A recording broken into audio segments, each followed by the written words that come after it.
What is this term ghusl in Islam? The definition of ghusl is basically showering or bathing.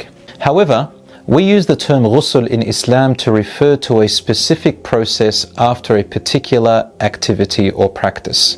And they are two main activities and practices. Number one, when a person has engaged in intercourse, if they're married, or a person has woken up, usually men have this, they're woken up with a wet dream, or after a menstrual cycle has ended for a woman.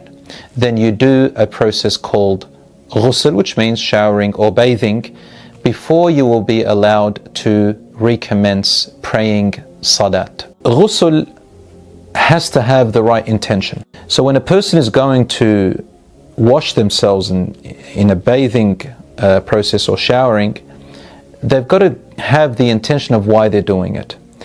Someone asked me, if it's just merely showering but without the intention, does that suffice? According to the majority of scholars, no, it does not suffice, and it is safer to go with the intention. But the intention is really nothing. It's merely an intention in the heart that you're going to wash yourself in order to become spiritually clean, in order to go back and pray your salat and so on, other acts of worship which otherwise you couldn't have done. So for the men and women, it's the same process or the same method, with slightly differing views here and there, which I'm going to mention. First of all, it suffices to just if you're under the shower, for example, sprinkler, to let the water drop all over your body from head down to your toes, and that the water has to reach every part of your body, including the roots of your hair. Once that is done, then your ghusl is over.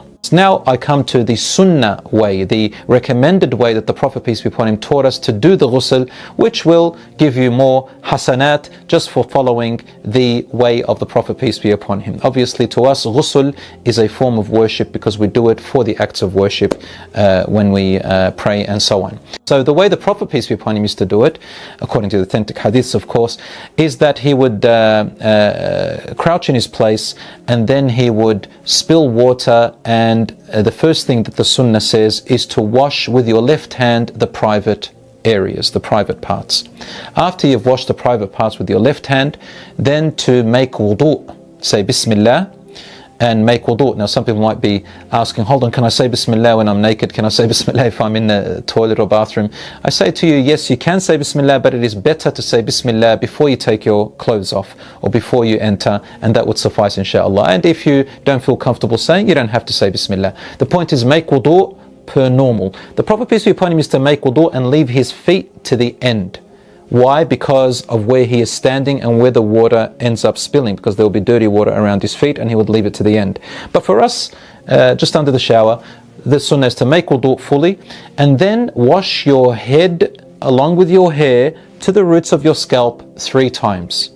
Now if you've got hair which you've tied up, especially with women, because generally we know that women have long hair and sometimes it's very hard for them and they don't want to untie it, they probably have braids, for example, then the scholars are agreed that there's no evidence to say that she has to unbraid her hair or untie her hair, so long as the water gets covers her main scalp and covers the majority of her scalp after janaba, which is after intercourse, then that is okay. And some scholars said if it's after the menstrual cycle, she should try her best to get the water into the roots and the scalp, but there is no real evidence to say that specifically. So both men and women to try and get the water into the scalp, let their hair be soaked and the water get to the majority of the scalp, and that inshallah will suffice. After that, to wash the right side of your body 3 times and then the left side of your body 3 times, and leave your feet to the end. Now as I said, the reason the feet were left to the end was because in the olden times they would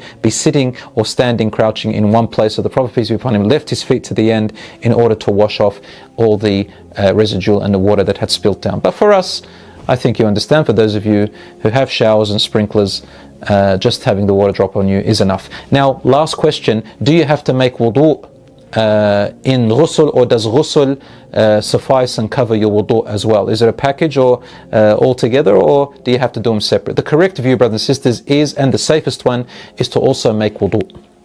So make the intention for ghusl in your heart, and then the intention for wudu while you're in the shower, and inshallah you can pray straight after it. I hope that answers your question. Wassalamu alaikum wa rahmatullah.